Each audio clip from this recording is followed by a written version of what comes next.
Welcome back to the Wall Street Podcast. Today we're doing a deep dive into a pretty significant piece of research that just came out from Goldman Sachs & Co. LLC. It's titled The Power of Power Amid Updated U.S. Energy Incentives and was released yesterday, July 24th, 2025. Now this report, it digs into the effects of that new legislation, the One Big Beautiful Bill Act, or OBBBA, on U.S. green capital expenditure, specifically looking at the power sector. So it's examining how changes in government incentives impact everything from investment levels, supply costs, demand elasticity, the energy mix, labor, EVs, even the emissions outlook. And the core finding, it's quite interesting. Despite a pretty big cut in government spending, they expect U.S. power sector investment to stay, well, robust, driven more by fundamentals than just incentives. Exactly. And that's really the central thesis that jumps out. Why this resilience, right? Even with these incentive shifts, Goldman's estimating about $2 trillion in U.S. power sector green capex just for 2023 through 2032. And like you said, it's not just policy driving it. It's what they're calling the reliability imperative. Yeah. This covers some really critical non-incentive needs, like meeting rising power demand. Their utilities team sees maybe 2.5% growth per year through 2030 in the U.S., plus the need to replace all that aging infrastructure out there. Can't ignore that. And crucially, making the grid tougher, more resilient against extreme weather, extreme temperatures. We're seeing more of that, unfortunately. So this imperative, it really underpins, ongoing investment needs across the whole power and even water infrastructure supply chain. Okay, so let's unpack that a bit. The OBBBA cuts government spending. How much are we talking about? And how does that square with robust overall green capex? Right. So the OBBBA is estimated to trim U.S. government outlay for these low-carbon areas by about $600 billion. That's for the 2023-2032 period, and it's compared to, what was expected after the Inflation Reduction Act, the IRA. And to break that down, roughly 55% of that reduction, that comes from cutting EV incentives, another 20% or so from renewable power incentives. Okay, so significant cuts. Definitely. But here's the key point. Despite that, Goldman Sachs sees overall domestic investment in these key green capex areas holding up remarkably well. Total investment, they're projecting around $3 trillion for that same period. That's only down about 15% from their previous higher estimates. So the money's still flowing, just maybe shifting. Exactly. There's a significant mix shift towards power, as they put it. Power becomes a major beneficiary. And it comes back to those non-incentive drivers we mentioned, that huge surge in demand from AI and data centers and the absolute necessity for infrastructure resilience dealing with old assets and extreme weather. Right, makes sense. Now, building on that, the report also says power supply costs are heading higher. Can you give us some numbers on that, post-incentive sunset versus now? Sure. Yeah, costs are definitely moving up. Partly reduced incentives, partly tariffs. So after the main IRA incentive sunset, which is mostly 2026-2027, the levelized cost of energy, the LCOE, for intermittent onshore wind, they see it at $44 per megawatt hour. Utility scale solar, $48 per megawatt hour. And natural gas combined cycle, around $52. And how does that compare to now pre-sunset? Well, it's a noticeable jump. Right now, onshore wind is more like $27 per megawatt hour, and utility scale solar is about $32. Okay. But even at those higher post-sunset costs, are renewables still competitive? Yes, that's a crucial takeaway. Even with costs rising, utility-scale solar and onshore wind are expected to remain very competitive. The report explicitly states there's no green premium for just intermittent power in the U.S., but there is what they call a green reliability premium for reliable low-carbon power. And that's expected to widen a bit, from about $40 now to $48 per megawatt hour post-sunset. So paying more for reliability, which makes sense. Right. And importantly, that increase is actually softened because the OBBBA kept the incentives for battery storage. That helps. It's also worth remembering U.S. power prices overall are still way lower than places like the EU, Japan, Australia, the UK. So not expecting big shifts in industrial demand leaving the U.S. because of price. Got it. Now, let's pivot to something you mentioned, data centers. The report calls them a generational growth catalyst, especially with AI.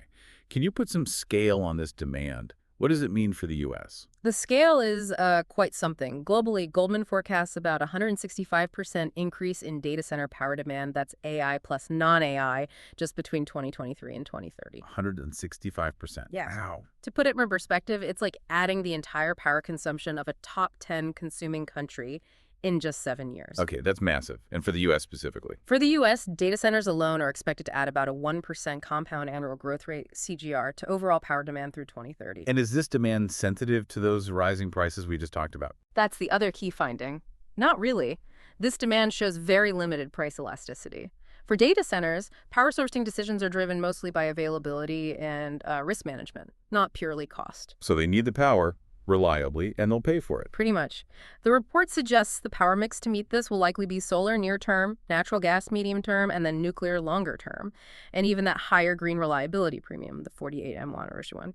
The impact on hyperscalers' EBITDA is estimated at maybe 2–3%. On their return on cash invested, their CROCI, it's just about 1 percentage point. Manageable, essentially. Reinforces that inelasticity. Okay, let's zoom out again. Overall U.S. power demand. Goldman's utilities team sees 2.5% CAGR through 2030. What's driving that beyond data centers, and how's the generation mix adapting? Right, that 2.5% growth is pretty broad-based. You've got industrialization trends, steady residential use, non-AI data centers, and then, of course, that big AI kicker. And recent data, from Q1 2025, April, May, seems to generally back that up. In terms of sourcing, the report talks about an all-in approach. Again, emphasizing that inelasticity because of supply needs and managing diverse risks. So what does that mean for specific sources? Solar, gas, nuclear? Okay, so for solar, utility scale looks resilient. That's largely thanks to a construction start rule for the investment tax credits, the ITCs. If they start building by July 4, 2026, they can lock in the credits. That's a key detail. It is. But residential solar, that faces more headwinds after its main tax credit, the 25D ITC, expires at the end of 2025. Natural gas, well, it continues to be that competitive, reliable option for baseload and peaking. They expect 73 gigawatts of new gas plants through 2030. It's still a big role for gas, then. Absolutely. Though costs for those plants, the combined cycle ones, have jumped significantly up maybe 100% since October 2023. Supply chain, demand, it's all playing in. Wind is seeing maybe a slower pace for onshore additions, but still healthy growth. Offshore wind, though, that's facing pretty significant challenges. And nuclear. You mentioned that for the longer term. Yeah, nuclear is expected to gain real traction medium to long term. The production tax credits, the PTCs, are intact through 2031. Plus, there are new tech-neutral credits, the 48E ones, and you've got executive orders aiming for 10 reactors under construction by 2030, plus 5 gigawatts of uprates at existing plants. So Goldman is pretty bullish there. One risk factor they do mention, though, if renewables can't get built fast enough because of, say, long interconnection queues, we might see some coal plant retirements delayed just to meet the load. That's a crucial point. Okay, with all this growth and shifting mix, what about labor? What's the outlook there? Where are the bottlenecks? Labor demand is significant. The report estimates a need for around 510,000 additional power and grid jobs in the U.S. by 2030.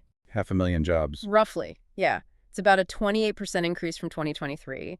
And that breaks down into maybe 300,000 in the renewables, supply chain manufacturing, construction, O&M, and another 207,000 jobs just in transmission and distribution, T&D. And is that T&D part the main constraint? That's where the report sees the greatest risk of constraints, yes. It requires highly skilled technical labor, often 3–4 years of training. Plus, you have an aging workforce in that sector. So to meet the need and, replace retirees, they estimate the number of active apprentices needs to jump significantly, maybe by 25,000, 30,000 per year from current levels, which are around 45,000. That sounds challenging. It is. And you add potential project pull forwards because of those incentive deadlines, like the July 4, 2026 one for solar construction starts. They could really tighten the screws on labor, especially if Treasury guidance on what counts as substantial construction isn't clear soon. But like any constraint, it also creates opportunities, right, for investment in things like energy automation, productivity tools, and companies known for having good access to labor. Okay, let's shift gears slightly. Electric vehicles and the emissions outlook. The report lowered EV penetration forecasts.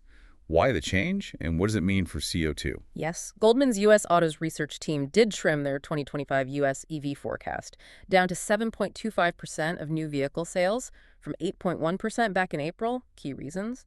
Well, the big one is the elimination of those IRA EV purchase tax credits. They're set to end September 30, 2025. So that's hitting demand projections. Seems so. Plus weaker Tesla sales recently and just some general fuzziness around other automakers' plans. They also note the tax credits for EV charging stations, the 30C credits. Those are now expiring earlier too, June 30, 2026. So less support for EVs overall. Does that derail the emissions reduction path? Interestingly, the report suggests the overall U.S. CO2 emissions outlook through 2035 is actually relatively similar to their earlier forecasts, despite the EV revisions. They still expect, on average, a 2–3% annual fall in U.S. CO2 emissions through 2035. Now, 2025 itself might be up year over year, but the trend holds. This trajectory implies 2030 greenhouse gas emissions would be down about 30% versus 2005 levels, and by 2035 down maybe 41% versus 2005. Okay, so still significant progress. How does nuclear fit into that? Nuclear plays a huge role, especially for accelerating decarbonization further. The report highlights this. Each 1 gigawatt of new nuclear capacity avoids the same amount of emissions as putting 4.3 million EVs on the road. That's a powerful comparison. It really is. It makes nuclear expansion a key thing to watch if we want to speed up decarbonization in the 2030s.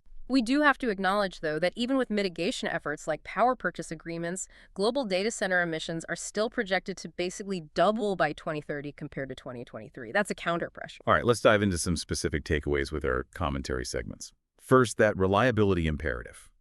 Given the big cut in government incentives post-OBBBA, how exactly does this imperative keep investment so robust?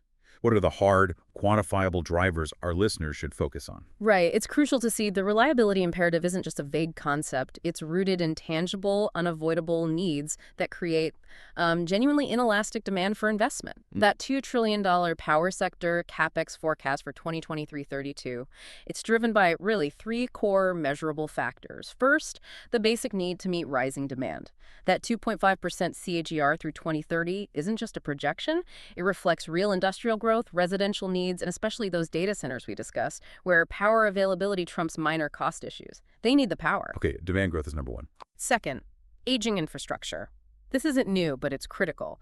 A large part of the grid simply needs replacing or upgrading, regardless of incentives. It's basic operational necessity. That requires huge ongoing capital expenditure. And third, resilience. The increasing frequency and severity of extreme weather makes enhancing grid resilience non-negotiable. It's moved from a nice-to-have to an essential operational priority to avoid costly outages and maintain stability. So demand, aging assets, and resilience. Exactly. These aren't discretionary items. They create a baseline level of required investment that effectively overrides the reduction in government incentives. The lights, they have to stay on. The system has to function reliably. That structural need ensures capital keeps flowing. Makes sense. Second module. Navigating the shifting energy mix. We've touched on this, but how do the revised incentives combined with supply issues and those labor constraints specifically shape the outlook for solar, gas, and nuclear additions? What does it really mean for the competitive dynamic beyond just price? It means the competitive landscape is getting much more complex than just looking at LCOE charts. Take utility-scale solar. Yes, the costs are competitive, but its resilience relies heavily on that construction start rule for the ITC, letting developers lock in credits by starting work before July 4, 2026. That certainty is vital. Residential solar, though, loses its main credit soon, making it more challenging. So policy details really matter for timing. Absolutely. Then you have natural gas. It's still the go-to for reliable, dispatchable power with 73 gigawatts planned by 2030. It fills a critical role. But its costs have shot up 100% increase for new plants since late 2023, showing real supply chain and demand pressure for firm capacity. So gas is needed, but getting more expensive to build. Right. And nuclear. It has strong long-term support with the extended PTCs and new tech-neutral credits. The push for 10 new reactors under construction and plant uprates signals serious potential for the 2030s. But tying it all together are those constraints: supply availability, construction timelines, and especially the severe labor shortage for T&D needing 207,000 skilled workers. These factors are becoming just as important, if not more so, than pure price in determining which projects actually get built and when. It's about deliverability now, not just economics. Okay, final module, the decarbonization path.